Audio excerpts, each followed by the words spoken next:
Hello ladies and gentlemen, once again this is Jeremy Smith. I haven't been doing a lot of reviews on DSLR cameras lately. As a matter of fact, I haven't shot with the DSLR camera for any of my work in almost 3 years now. So why on earth am I starting off 2020 with a review on a DSLR camera? Stay tuned and we'll go into more detail.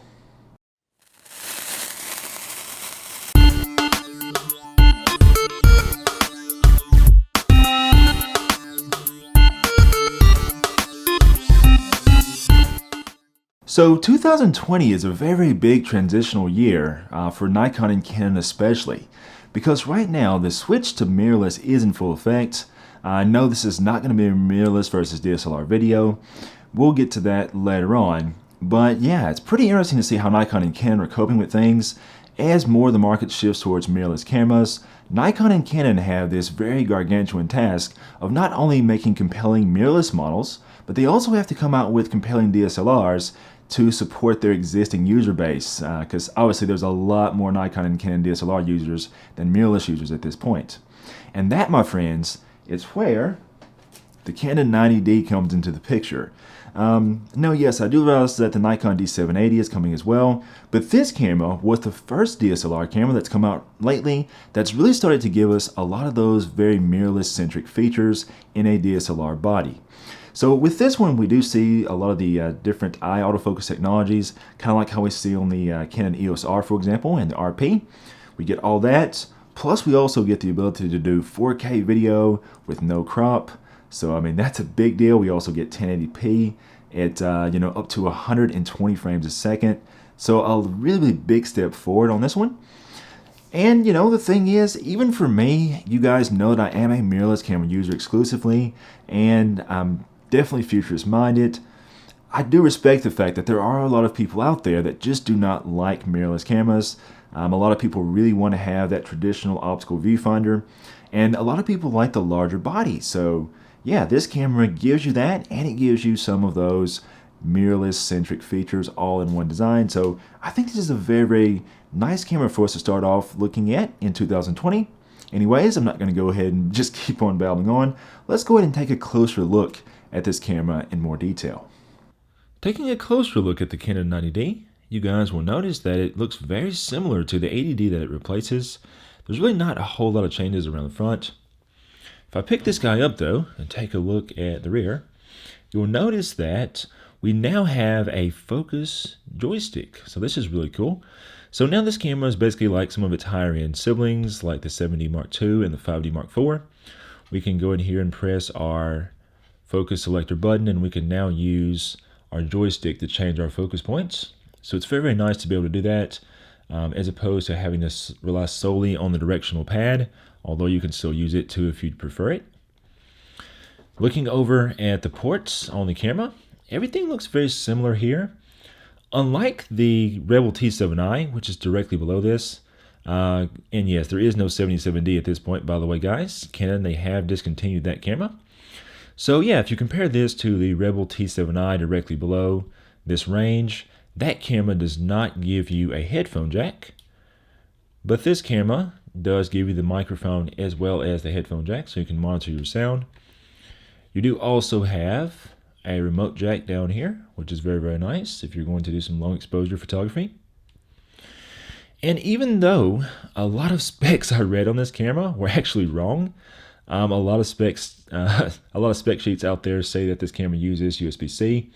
It does not use USB-C, as you guys can tell. It's a micro USB connector. It is USB 2, which is kind of a bummer. But frankly, I don't think that the target demographic for this camera cares about ultra-fast tethered shooting into Capture One or something. Because again, this is a $1,200 mid-range camera. So not a big deal there. Of course, we do have the mini HDMI there as well. The big thing that I like about this range of camera is the thing that people make the most deal about, at least a lot of video people do, and that is the tilty screen. So this right here is very nice. This is why vloggers really love this range of camera. It works very well for those purposes. For me, as I sit here filming my filming this video with a Sony a6500 with an external monitor attached. I can tell you guys that this is a feature that's actually very, very nice to have, because of course you can go in and you can have things set up to where if you're wanting to sort of film yourself like this, you can actually have things set up to where you can easily see everything. Now, another thing that this camera has is a touchscreen, and that touchscreen, I'm not the world's biggest fan of touchscreens, but I'll show you guys something on that too. A lot of people make a big deal about using touchscreens in menus, so you can go in here, of course, and do all this. I find this to be kind of clunky, honestly. This is not my preferred way to control a camera. On a lot of cameras with touchscreens, I simply ignore them and just use the directional buttons. I know it's old school, but yeah, I just prefer that.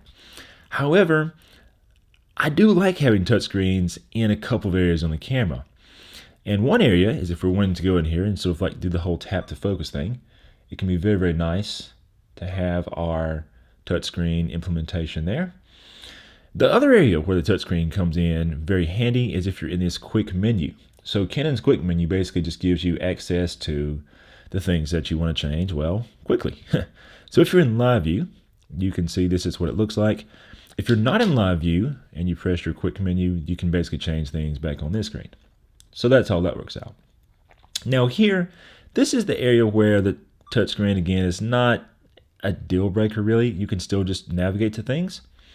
But if you're shooting video and you're wanting to get to this quick menu, this is very, very nice. You can really go in here and you can change your audio levels and so on.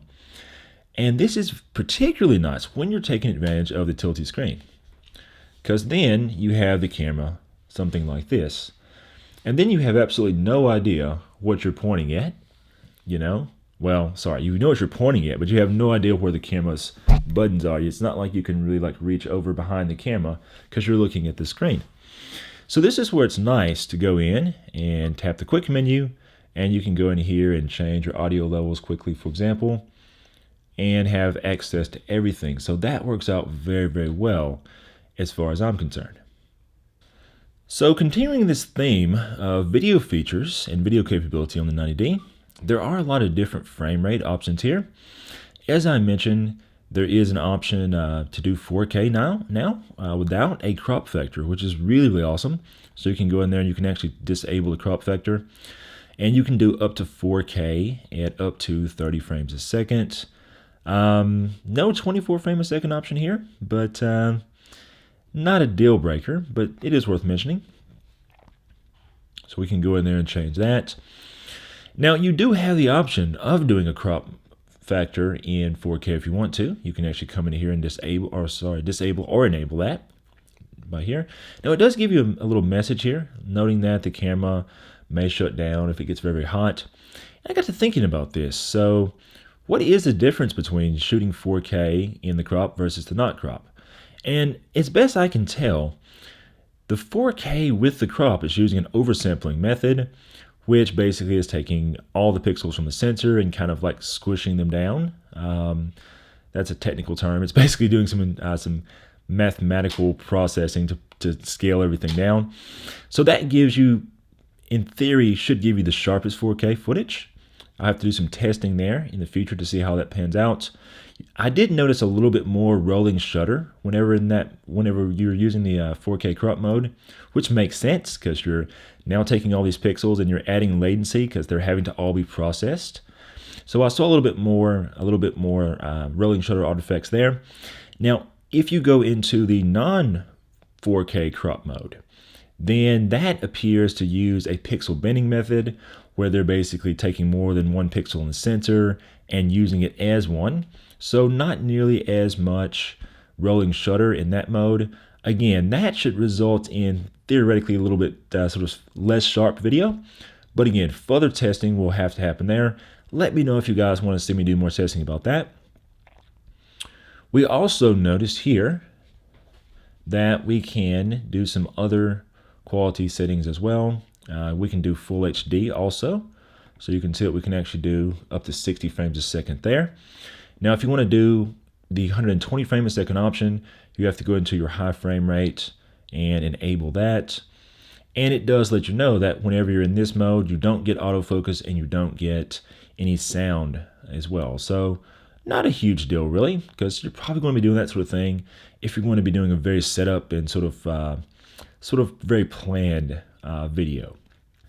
Okay, so I know what a lot of you guys are thinking right now. You're thinking, Jeremy, what about the still features? You know, that's still a still camera. If you want a video camera, buy a video camera, etc., right? So in terms of still capabilities, this camera is very similar to the 80D in a few areas.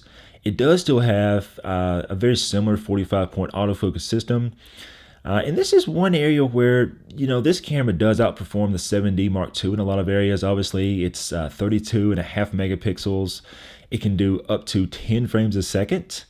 But yeah, there's a few areas where the 7D Mark II is still technically the higher end model, because that camera still gets the high-end, focusing system from like the 1D and the 5D series. So this one has that more mid-range focus system. Now, in terms of drive shooting, or drive modes rather, this camera can do up to 10 frames per second. And there was a lot of confusion about this online. I'm going to show you guys something real fast. If we set this camera to 10 frames a second, just like this, you will notice that it does 10 frames a second with the optical viewfinder, which is what the specs say. Now, I got a little confused because I noticed that some folks were saying, well, you know, it actually can do up to 11 frames a second in live view. But other places said, well, it can do up to 7 frames a second in live view. And I thought, well, wait a minute, which one is it? Is it 11? Is it 7? The answer is it's actually both. Let me explain.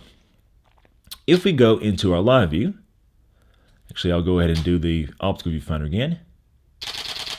There we go, 10 frames a second, right? Very fast. We'll go into live view. That is definitely not 11 frames a second. That's definitely slower. So that was the 7 frame a second option. But it will hit 11 frames a second in live view, but just not with autofocus. So if I take this guy and put it over into manual focus, just like this,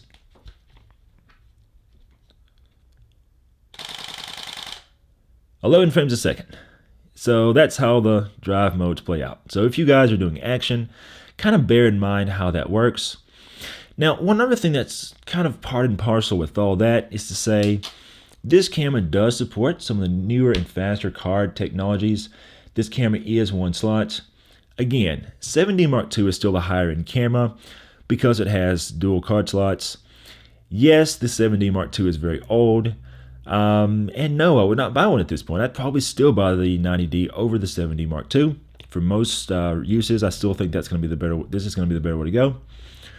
But yeah, this camera does support those faster cards. Now, the card I have in here right now is just a UHS 1 card to 1 row of pins. But this camera does support the UHS 2 cards, which you can always tell them because they have 2 rows of pins. So if you want to do any type of really, really fast shooting, I definitely recommend picking up one of these faster cards. These are going to be around, 300 megabytes a second. Write speed. This card's going to be around, typically these are around like 60 to 90. So yeah, you want to get a faster card if you're going to do a lot of bursts, because you are sending a lot of very large files to the card at once. And speaking of sending image files to the card, if we go into our menu, you'll notice that we have a few different options on our image quality. Taking a look at this, you'll see that we have C-RAW as well. You guys get it? You see that? Anyways, okay, lame joke. But yeah, you do have C-RAW. Now, C-RAW is basically Canon's sort of like newer compressed RAW. This is something that we see with the cameras that have the Digit8 processor. The M50 can do this RAW format as well. So this generates like Canon CR3 files instead of CR2s. Long story short, this is a lossy RAW format. So if you just want to be able to get like a smaller file, you can use this. Take note of how it changes the amount of images we get on our card. You'll notice that we get 4,213 here. If we go over to there, we're basically cutting that roughly in half. So this is a good idea if you wanted to do a little bit, if you want to save a little bit of space but still get the flexibility of a RAW file. In my opinion though, memory cards are cheap, hard drives are cheap. I would just leave it on the highest possible quality. If you're going to shoot in RAW, I mean, both formats are a little bit compressed anyway, but the standard CR2 RAW file is not going to lose any of your data. I presume that on the C-RAW, they're going down to a 12-bit file, so to kind of keep that in mind. I would have liked to see HEIF support on this, and not just RAW files and JPEGs. Canon did introduce that on their new 1DX Mark III. But again, I can kind of forgive this, as the 1DX Mark III is like a $6,500 body, and this is a $1,200 body, so that's worth mentioning. I did get a chance to briefly test out some of the new autofocus capabilities. As I mentioned before, this camera does have a lot of mirrorless-centric sort of focusing elements to it. You can do face detection and eye detection in stills or video mode. I haven't tried it too much in stills so far, but in video it performed very, very well. It did a very good job of tracking my face. And that combined very, very nicely with Canon swing out screen. I was able to kind of see myself and kind of frame up my shots. And, just basically trust that the camera was going to keep me in focus. So it worked very, very well. As you guys can see, the eye detection works pretty well. I don't have a terribly fast lens on the 90D right now. I just have the 18-135.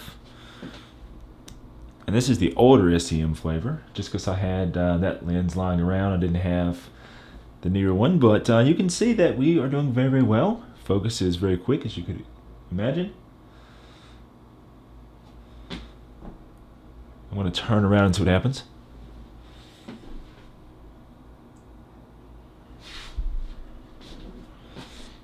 And there you have it.